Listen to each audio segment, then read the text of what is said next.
The People's Countryside The People's Environmental Countryside Debate Environmental Debate Podcast. People's Countryside Environmental Debate Podcast. People's Countryside Environmental Debate People's Podcast. Countryside Environmental Debate Podcast. Presently, this personal aspect of rewilding is often deferred until substantial progress has been made in ecological rewilding elsewhere. The only things worth doing of true value is that which we do for others. This is the People's Countryside Environmental Debate Podcast with me, Stuart the Wild Man, Mabba, and Steve. No, my name's William Manklow. And we are the co-hosts of this charade. And you, the listeners, send in questions for us to talk about. And we try and spin it round to the environment in some way. But you guys do challenge us sometimes. We've got two questions today. One from Scott in Arisaig, Scotland. And then you've got Floss in Gimli, Manitoba, Canada. Relatively long questions, but we've had longer. And we don't see the questions before we press record. We don't do any preparation. We just try and, hopefully a little bit like you, just approach this stuff cold. We're recording this in my lounge. Recently we've been recording out in the garden with lots of background noise, just as a metaphor to, you get presented with these big challenges, big ideas when you're in a noisy background. You have to learn to filter out, but less to filter today because we're in my lounge. It's nice and warm, don't you think? Yeah, it is, but it would be nice to have warm weather again here. Yeah, so we can get outside. Indeed, yeah. But so what's the... Before we go on, we've got 30 questions lined up after this one, which takes us to the 5th of October this year. Yeah. So thank you very much. Thank you very much. But also, that's, leave us alone. I was going to say we could always send us more questions. So if there's anything that's burning a hole in your soul, send a question to thepeoplescountryside@gmail.com. We're also all over social media as well. Just search for Stuart Mabbott or William Manklow. You'll find us. We'll move on to the question. I just wanted to point that out. So, Scott in Arisaig, Scotland, what's his question? I had to scroll back to the question. So, Scott's question is, rewilding, a significant contemporary movement, entails the restoration and enhancement of local, regional and international food chains and biodiversity. However, there is no singularly. Thank you. However, there is no singularly correct method for ecosystem management and conservation. Should we not, therefore, prioritise the rewilding of our own lives, thoughts and perspectives first before starting this journey? Alternatively, should we at the very least consider rewilding ourselves concurrently with wider ecological initiatives?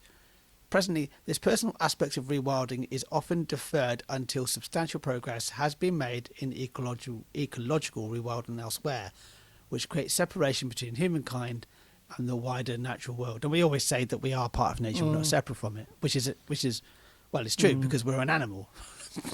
This one makes me want to do a bit of research, but rewilding is a term to not allow things just to get overgrown, but increasing food chains. Biodiversity. Yeah, introducing new things and trying to manage populations elsewhere. What are the three categories of when you're doing rewilding? It's you either want to maintain what you've got currently, restore it back to how it was, or turn it into something new, turn it different. Yeah, and those things can change. But I think the overall sort of gist of what Scott is talking about here is rewilding ourselves. Yeah. And how would that manifest itself? How would we? I mean, that's a question to ask yourself. When you're listening to this now, is like, how would you rewild yourself? And you see yourself as somebody who is actually already doing that? And like Scott says, there's no singularly. See, it's difficult. It is very difficult to say. Yeah. Correct method of ecosystem management and conservation. So even if you do say try and rewild something about yourself, there's no right and wrong way of doing this necessarily. And he asked, should we prioritise rewilding our own lives and thoughts and perspectives? It's just not ourselves, it's just rewilding our thoughts and perspectives. That's an interesting one, because until we collectively do that, we don't know necessarily is that going to change how we collectively try and rewild certain habitats? Yeah. Remembering the environment, nature, countryside isn't just green. It is in the UK, but other parts of the world it could be a different colour completely. Mm-hmm. Could be blue, could be brown, whatever. Yes. But yeah, I mean, how do you think you could rewild your thoughts? You're asking me. Yeah. How do you think you could rewild your thoughts and perspectives to have an ecosystem of thoughts instead of habits and blinkered biases? It's seeing past the ego. I would say is one way of rewilding. Seeing past human-centric, like being a human-centric world. And actually seeing the animals around you as animals and not just you're not categorizing them into lovely animals or vermin. You know. How about yourself?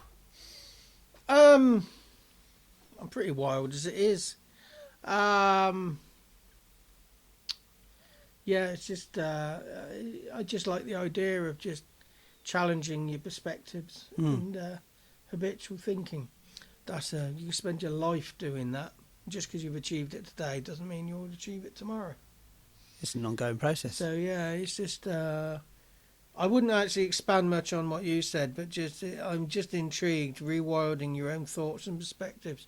That's something you need time to fester on.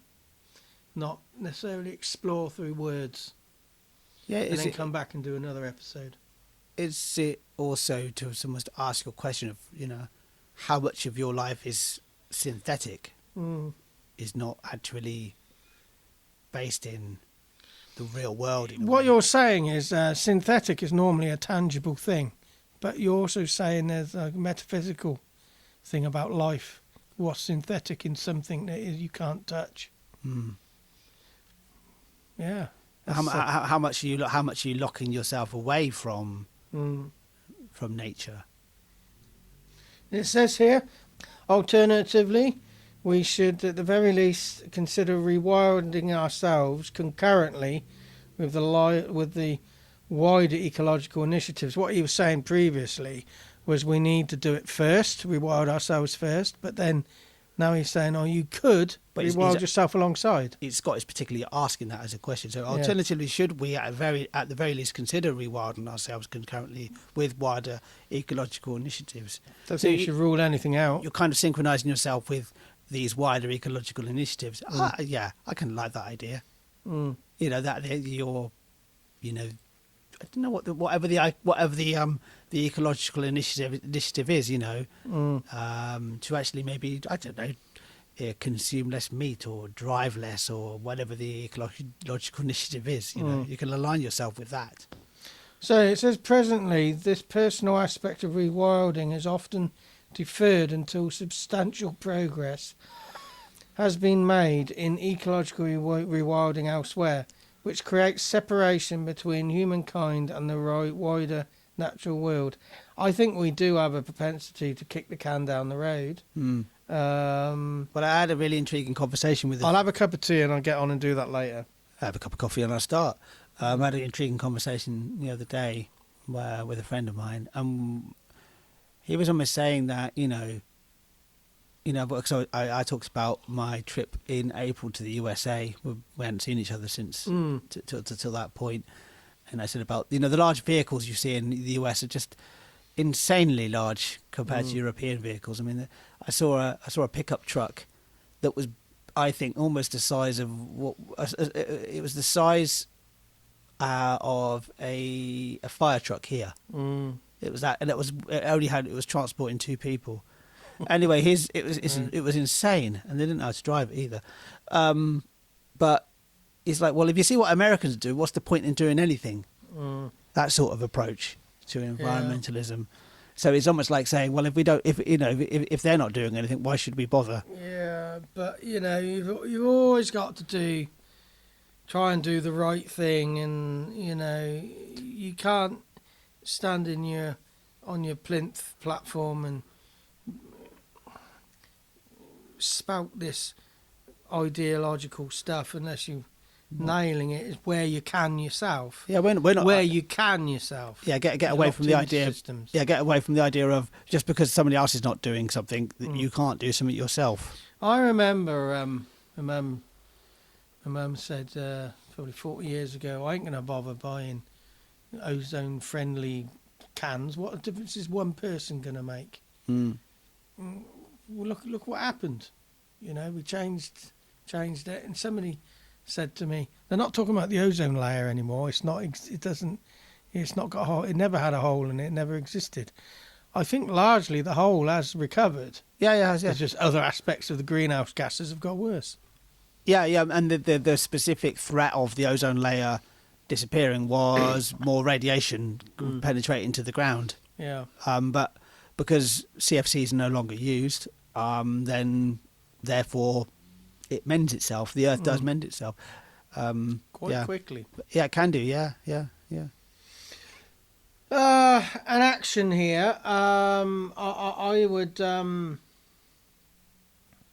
I would just sit and churn on the idea of what it would mean to you to rewild yourself, and if that's different to other people rewilding you. That's my action. Yeah, I would say that to sort of go on from that is try not to see, just to encourage you not just to just rewilding as being a hippie, which is the way you might be thinking of, like, what does it mean? I have to walk around with no shoes on and have a garland wreath around my head and listen to folk music and that type of thing. Do you know what I mean? Go for the real stereotypical hippie. No, it doesn't mean that at all.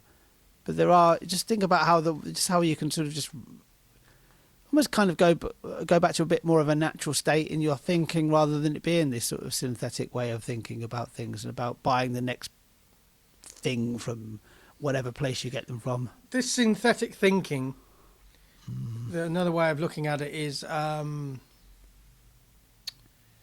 way we've been brainwashed into consuming. Yeah. You know.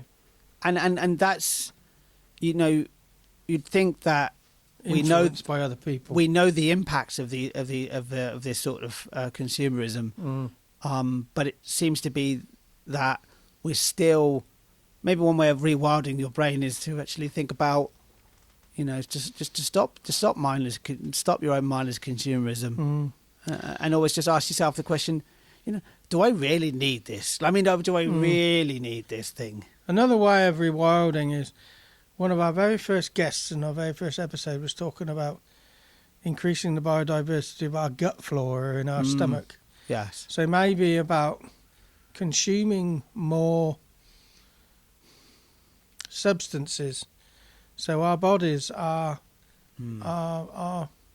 challenged, nourished in multiple different ways. Stop eating the same stuff. that reminds me when we were in the US. So my friend, who was an ex-chef, did he cooked for us 2 days running. One day was do you know what gumbo is? Gumbo? Yeah. There used to be something like a gumbo rally. So gumbo is kind of like it's kind of a stew. I know. Gumbo is for me like a bangers racing cars. Yeah, gumbo is a type of stew. Yeah. And the next day we had this fresh salad, and my other friend, his wife, said, well, our guts are going to love us because of all the different, how much we've just put in there. There's lots of very different things going on. And I said, yeah. I did think there might be something else coming out, if you know what I mean. Yeah, tailwind. Yeah. Maybe, well, we did actually get back a bit quicker when we flew back to Heathrow. Okay, let's move on to Floss's question from Gimli in Manitoba, Canada. And I know Floss has definitely sent another question. It's been quite recent as well. So Floss in Gimli, Manitoba, right next to a big lake. I can't remember which lake it was. We did look on the map, didn't we? Can't remember. So Floss, thank you very much for your question. And Floss's question is as follows.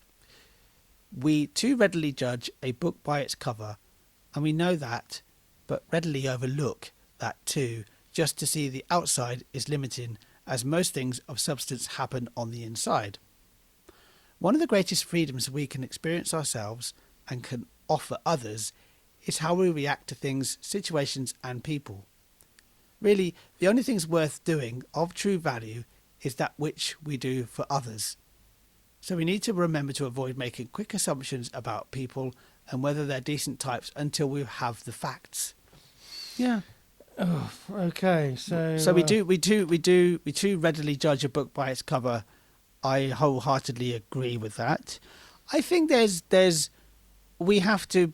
I think that's quite an innate human trait of actually judging a book by its cover, because we have to sort of we're always making sense of the world, right? We have to eliminate any what we see as threats to ourselves, right? But generally speaking, most people around you are relatively ambiguous about you, and they're not a threat, but they are also, because of that, they're also a potential connection, or maybe even a potential ally or potential friend, or there's always that potential there. But the interesting thing is, it says we know we do this, but we readily overlook that we judge books by covers. Just and there's the police coming again. And we overlook that we do, and we have that habit, and to just see what's on the outside is limiting. So even though we know we're limiting ourselves, we still do it. Yes. And I like this, and most things of substance happen on the inside. The inside of us as people, but if you say you're judging an animal by its cover, and you would say it's not necessarily a conscious sentient being, what's happening inside that? I would actually say what happens on the inside of natural systems and cycles, as opposed to living beings, whether that's human or animals. So I think we also judge systems by its cover as well. It's not just a living thing. Yeah. I think we had a question like this once before. One of the greatest freedoms is when we can experience ourselves and can offer others. No, one of the greatest freedoms we can experience ourselves and can offer others is how we react to situations and people. But again, that our reactions, we have to keep monitoring, because the way we react to people is habitual as well. Yeah. I do try my best to see the person in front of me. But do you think we present our own cover? Are we honest with our own cover we present to other people? I think there's a lot of bullshitters out there. There is. I would say that I think it's useful to you are a different person in different situations. But there's there needs to be a consistency in that difference, and the consistency often isn't there. So you need to be consistent. Can you really be nothing? Can you really be something other than yourself, or just a manifestation of yourself? We've both known people who are parasitic narcissists. Yeah, but then you can argue that is what their trait. That's what they're like. Maybe, but I think I would like to think that's not their natural. I don't know. I don't think. I think they feel that they have to be that to get the reactions and get the things they want. Yeah. I don't think necessarily a narcissist necessarily starts out not all the time as a narcissist. You can become that. Yeah. Psychopaths, there's a lot of arguments. Are they born, or does the environment cause them? I think we have control over the way, how and when and why our genetics may influence us. I think we have more say in this, and we care to explore. And it says, really, the only things worth doing of true value is that which we do for others. But sometimes it's not as altruistic as that. You can appear to be doing things for others to get respect from others. I know people. I remember I had this 20 odd years ago. I had this leaving event because I was leaving Oxford. Came back in a few days, but I did leave, and somebody was there saying, "Oh, I'm sorry, I'm late." We were doing all the church flowers. I just felt it was that statement was made saying, "Oh, we did the church flowers. Oh, they must be nice people then." Yeah, so I think it has to be genuinely doing it for others. You know when it's genuine. Yeah, but I'd also spin that around as well. So I'm going to read that sentence out again so I've got it in my head. Really, the only things worth doing of true value is that which we do for others. I'm going to spin that around and say that you need to work on yourself to help others. And work on yourself working on yourself to actually know who you are. Who are you as a person? And when you understand that, you really understand that you live by those values. You live yourself as yourself. Then you actually are ready to even help others in the first place, because then it's coming from a very genuine place. Yeah. Do you see what I mean? Yeah. So when we're doing something for others, are we really doing it for ourselves? Do we ever really do something for others? I think yes, you do. Yes, you do, and I can say that from my own. I can definitely say that from my own point of view. There is always a payoff for yourself. So if you do something nice, if you do something good for somebody, it does not even have to be nice. Doesn't matter what that is. They benefit from what you do. You're going to get a benefit from that, from seeing that. So if you're there, if you have a friend who is going through a hard time, and then you always present yourself as being available, and you always present yourself with caring and love. You don't even have to tell them what to do, because they have to figure it out. You have to figure out their own shit because they're living it. You just present yourself, and then that itself, and when you see that support is helping them, you're getting something yourself, aren't you? Just by factor of you're watching it, you're watching that happen, and that's something that's happened in my life in the last 2 years. I can see that. So the last sentence in Floss's question is, we need to remember to avoid making quick assumptions about people and whether they are decent types. Yeah. Until we have the facts. Yeah. I don't think we need to wait until we have the facts, because facts are just, they can, is it fact? It can be disproved. I think we need to just stop making quick assumptions whether people are good, regardless of whether we have the facts. Just say it and just full stop. Yeah, I'll just relay an experience I had recently about assumptions. Somebody I know in East Oxford, we've passed each other a couple of times in the street. I've said their name and they haven't replied. So my assumption was like, oh, maybe they don't want to talk to me anymore. Maybe that type of thing. Because it was connected to a specific thing that we used to do together. We don't do that anymore. And yeah. Anyway, fast forward to a couple of weeks, last week it was. I was doing some gardening outside a house in East Oxford. And this person said, "Is that William? Is that you?" And we had a conversation. And what Alan, who I work with, noticed, because I had my back to the street, I think I remember, and he was looking out to the street. He said, well, she stopped, looked at you, walked a few paces, and then stopped again, and then said it. So I think it's like that she was probably in those other circumstances in her own world.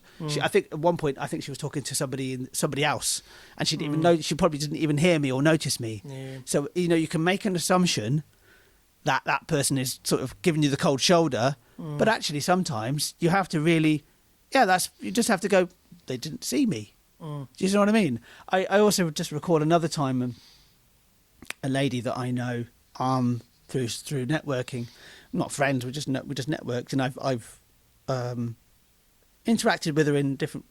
Generally speaking, we always say hello to each other. I was walking through. This is a way to get somebody's attention. This is walking through towards Westgate Centre in Oxford, and I heard this my name being called at me. It's like William, and it's just, she made it really obvious that she wanted to talk to me. She was stood in front of me to stop me. It's just a funny fun way of getting somebody's attention. Do you see what I mean? Yeah. But go back to the whole idea. Yeah. So we need to remember to avoid making quick assumptions about people and whether they're decent types until we have the facts. Take the facts bit off the end of that, as you said, Stuart, earlier. It's like, don't make quick assumptions about somebody. Yeah, and the action here, I think, is just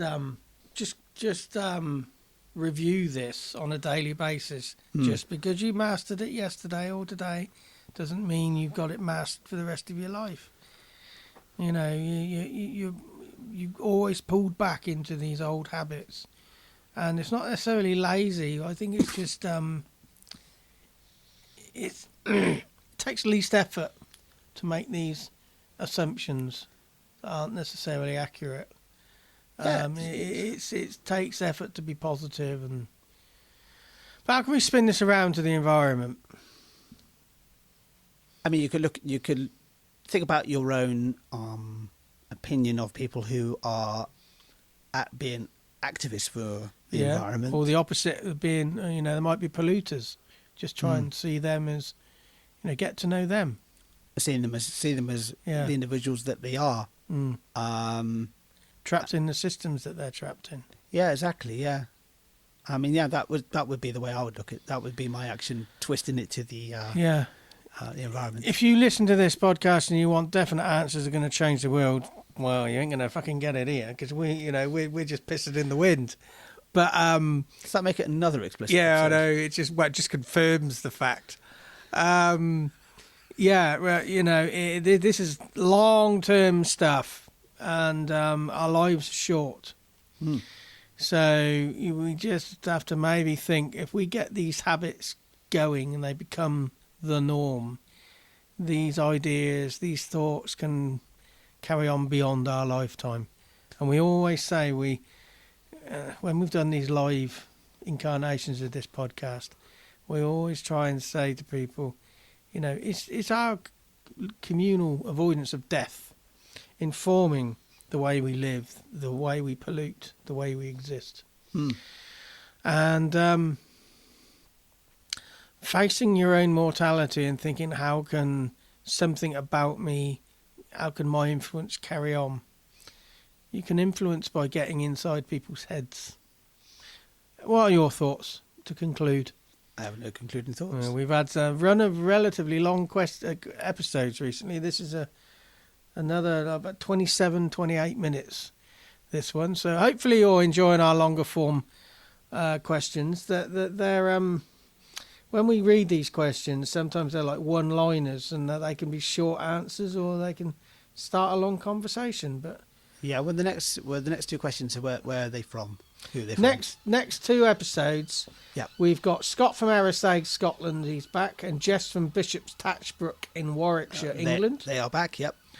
And you've got Ray from Sauk Centre, Minnesota, USA. Many questions. Ray is back. Yep. And Vinroy from Linstead in Jamaica, back again. Yes. This time Ray's question is not with another Ray, though, is it? No, because we did actually have Ray and Ray in one episode recently. Yeah, and so hopefully you're enjoying these longer form the episodes. They're not our plan to do them, but that's what happens. I mean, often one of the biggest questions I get asked podcasting is, how long should a podcast be? As long or as short as it needs to be. Exactly, yes.